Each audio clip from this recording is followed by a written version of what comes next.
All right, everyone, we are here with War 3 against Deadly Savage Squad.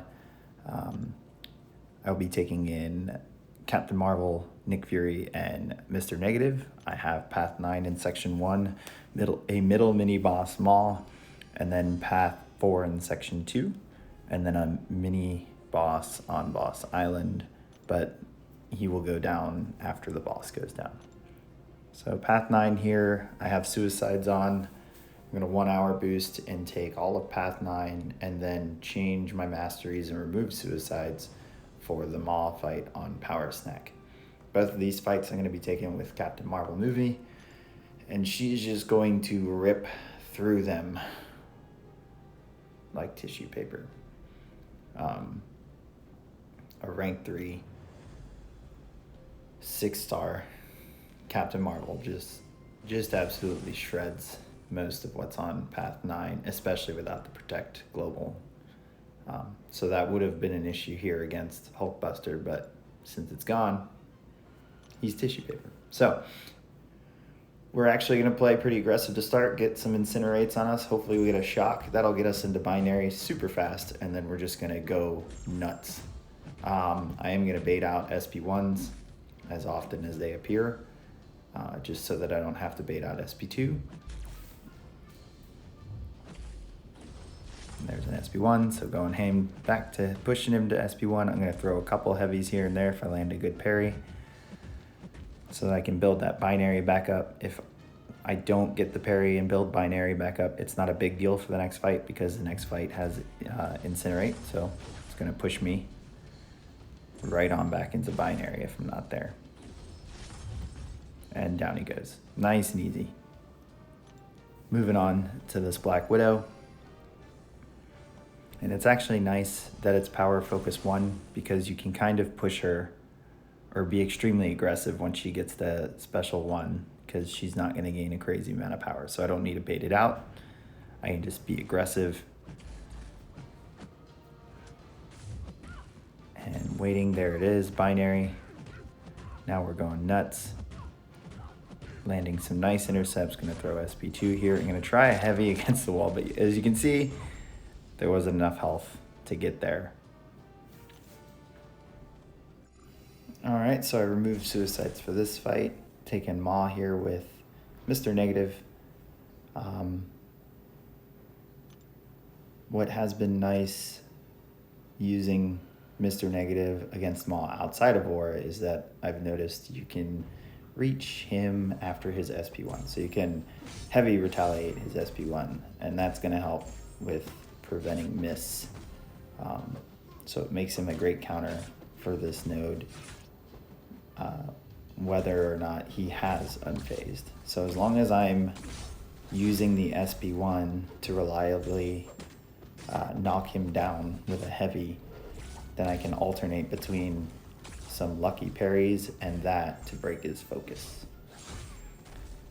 And he's very squishy, doesn't have a lot of health, so this SP2 is gonna get him down pretty far, almost. I'm pretty sure he actually dies at the near end of it. And it was just an easy fight. All right, so moving on to Path 4 in Section 2, they did make this a bit harder by adding a few debuffs that you either start with or you gain from the defender using a special attack. So my Suicide masteries are still off. We're going to use Mr. Negative for the Sasquatch. Luckily, he's unduped, so when he does go into Wrath, he's not going to be unstoppable after using his specials, which is nice. It means I don't have to bait out a heavy to retaliate and to push him back to keep from getting cornered. One thing that is kind of risky that I did during this fight, and that I do during any fight using Mr. Negative, as long as it doesn't already say it's going to prevent evade, is that I use the evade counter to convert light to dark. And I will continue doing that until I get hit with an unfazed during the fight, in which case I'll immediately switch to SP1. The reason it's such a high risk here, though, is that if it had unfazed, Sasquatch could have placed some debuffs on me, and that could have pushed me into the unblockable, which would have caused some issues. as far as openings go.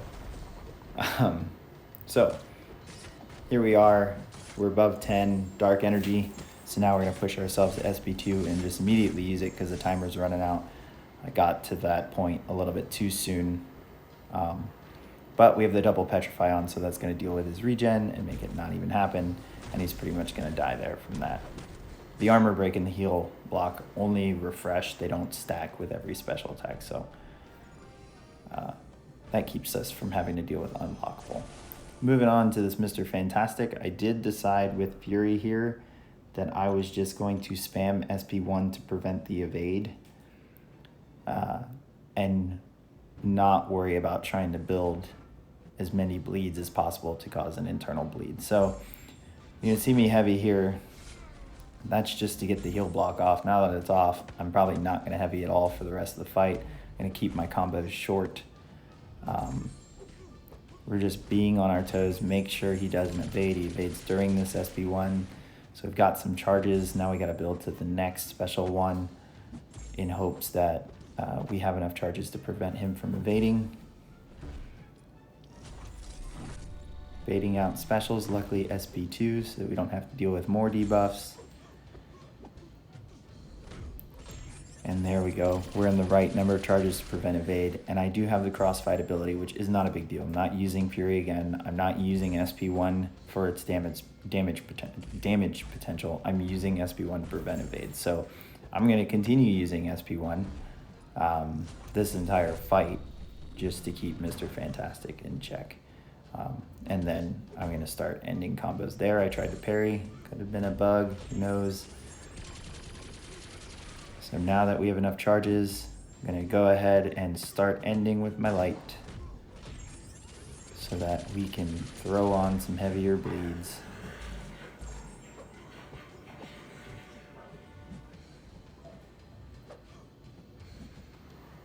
I think I ended up somewhat permanently unblockable because there were a few times during this fight that I'd go and hit into his block, but I don't have unblockable and just bypass his block.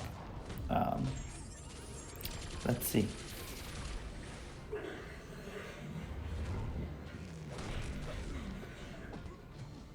So fight's going well, fight is smooth. Maybe it was just good timing. So never mind on that unblockable comment. And down he goes, easy peasy.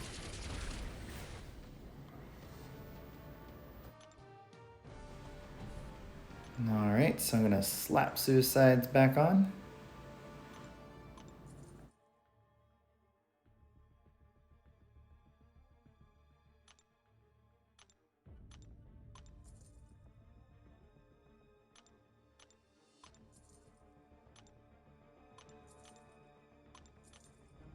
Okay, so this Terrax on Hazard Shift Mini.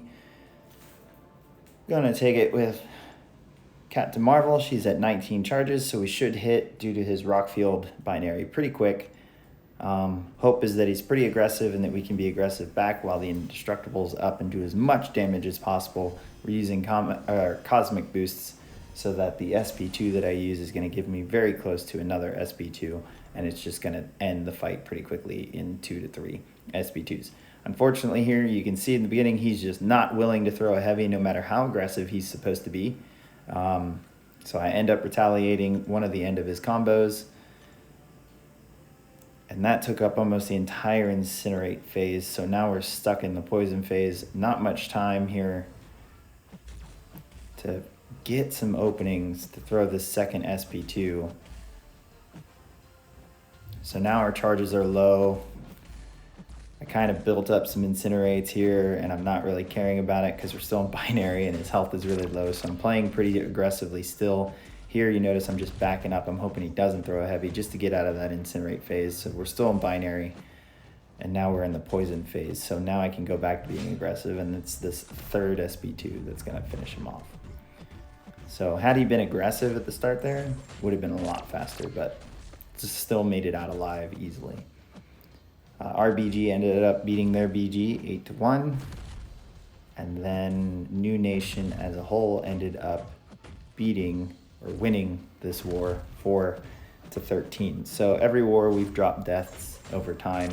regardless of what the opponent does. So we're headed in the right direction as far as sub 3 goes per war. So thanks for stopping by. Keep your eyes out for the next one.